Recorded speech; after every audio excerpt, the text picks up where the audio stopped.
Hello, Dr. Shell, and welcome to this special presentation just for you, which you will probably never watch. So, my patient, Mr. L.Y., was admitted to Methodist Hospital 5 weeks ago for severe shortness of breath, and at the time it was accompanied by chest pain with inspiration and lying flat, and he also reported some generalized weakness and fatigue. He did not complain of coughing up blood, night sweats, or weight loss, and he denies any recent travel outside of the country.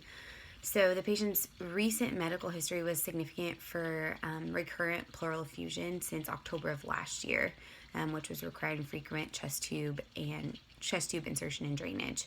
And his hospital course since admission 5 weeks ago has included VATS, video-assisted thoracoscopic surgery with talc pleurodesis, and subsequently bilateral thoracentesis and hospital-acquired pneumonia with positive MRSA cultures. So he has been through it, and he's been transferred in and out of the ICU several times, and he's better than he was 2 weeks ago when I first started rounding on him, but he's still really not through it. And because of that, I was prompted to research the efficacy of this procedure, the pleurodesis using talc powder. And I found a review on Cochrane that looked at that. My clinical question was, I didn't specify whether the effusion was malignant or due to infection or inflammation, but the study or the review that I found on Cochrane did specify just malignant pleural effusion, although in my research and review, a lot of the treatment is the same, except for if it's not malignant, they're looking to identify the primary cause of the effusion. So in terms of treating the actual effusion, I felt like the review was relevant enough to use it to apply to my clinical question. So anyway, the review looked at a total, of 62 studies with 3,428 patients. All of the studies included were randomized control style studies, and the primary aim of each was to determine how successful the pleurodesis procedure was, and they defined success as the effusion not recurring and the patient not needing subsequent interventions. So, and then the secondary measure, or the secondary outcome that was measured, was patient-reported adverse events and complications and patient quality of life after the procedure.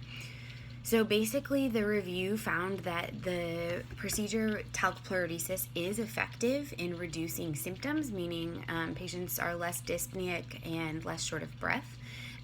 But the long-term effectiveness and safety of the procedure remains to be determined.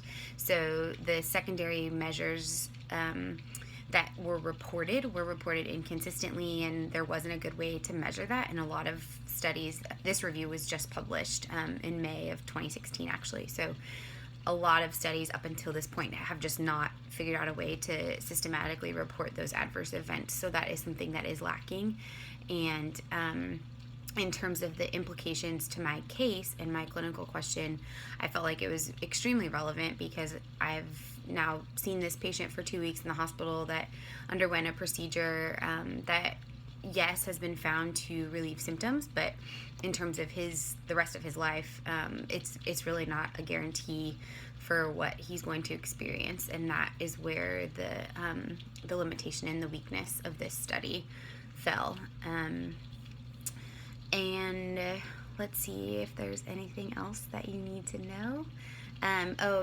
So the other big point that I wanted to mention was just that they did point out in the review, if the patient is suffering from a malignant pleural effusion, then relieving their symptoms with this procedure, the benefits of that outweigh the risks that may or may not affect the patient due to the talc powder being introduced into their system.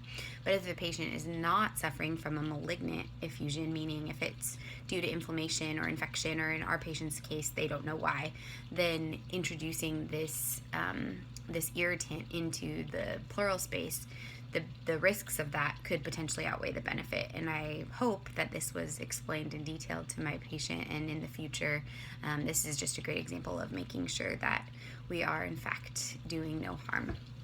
Thanks so much.